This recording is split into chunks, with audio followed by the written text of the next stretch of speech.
everybody. My name is Renee Burns, and this is Module 1 for AEP 858.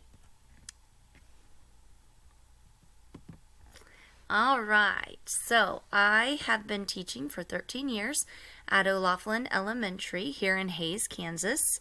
It is a looping school, which is fantastic. If you have any questions, basically what that means is that I teach second and third grade. I keep my kids for 2 years, and I'm responsible for teaching both of those curriculums. I came to Fort Hays State University for my undergrad and met my husband in children's literature class. We got married and both were lucky enough to get hired on here in Hays and have stayed ever since. We have 2 little boys down there in the corner. Brody's going to middle school this next year and Byron will be in 2nd grade. We love the Chiefs. And we were very excited for last year and can't wait for this year. We love visiting the national parks. Unfortunately, we had 4 on our list this summer. Didn't get to go, but hopefully we'll be making those up here next year. Our goal is to kind of get to all of those before the boys graduate. So it's kind of a hefty goal, but hopefully we can make it happen. So, moving into data analysis and assessment. So, the critical reflection for our district here in Hays. I'm kind of talking mostly elementary here in Hays because that's really what my knowledge, I'm not really sure how the secondary part of that goes, but for elementary, we use a system called EduClimber, and it collects all of the data into one location, which is really nice.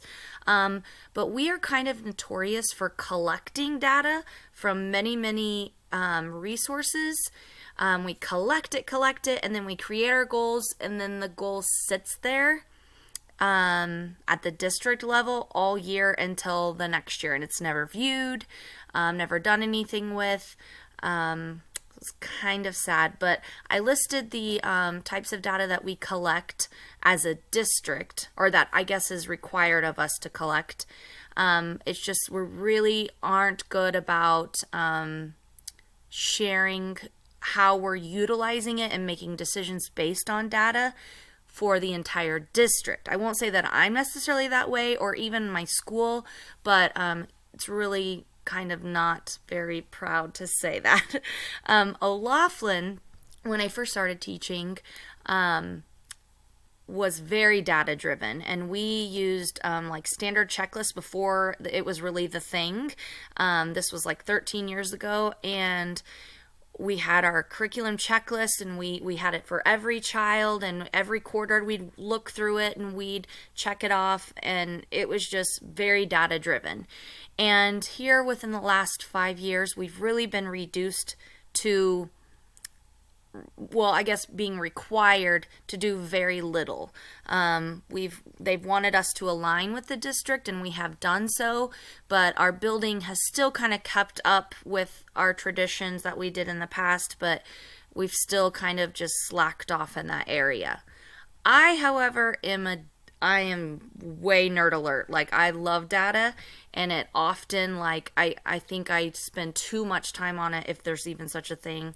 I kind of drive myself crazy with it. So I love to be creative in like student growth. So I tier my kids up, and then I set student growth percentiles based on my tiers.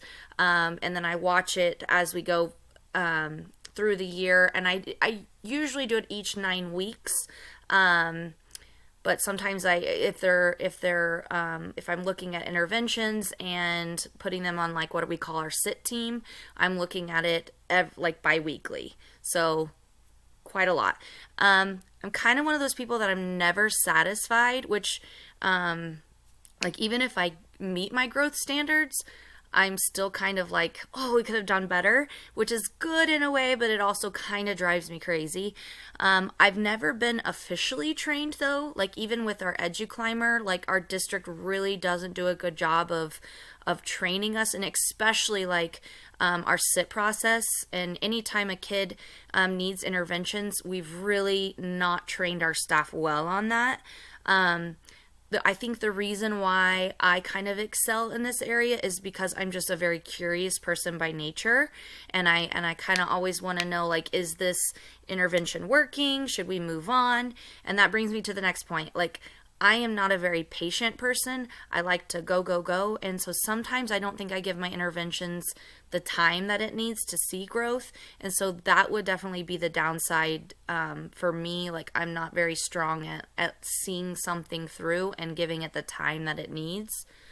I'm kind of the person in my building that people come to for support in regards to data, or even like tracking. Any kind of chart system, or a lot of behavior interventions, and collecting data for behaviors. So again, I've never been officially trained. I just have lots of folders, and I'm just continuously tracking data.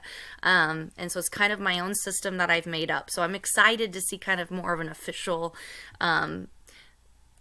ways to do this. So my plan proposal. So obviously anytime you're trying to learn something, you need to keep an open mind. So that would be definitely what I'm here to do, is to keep an open mind.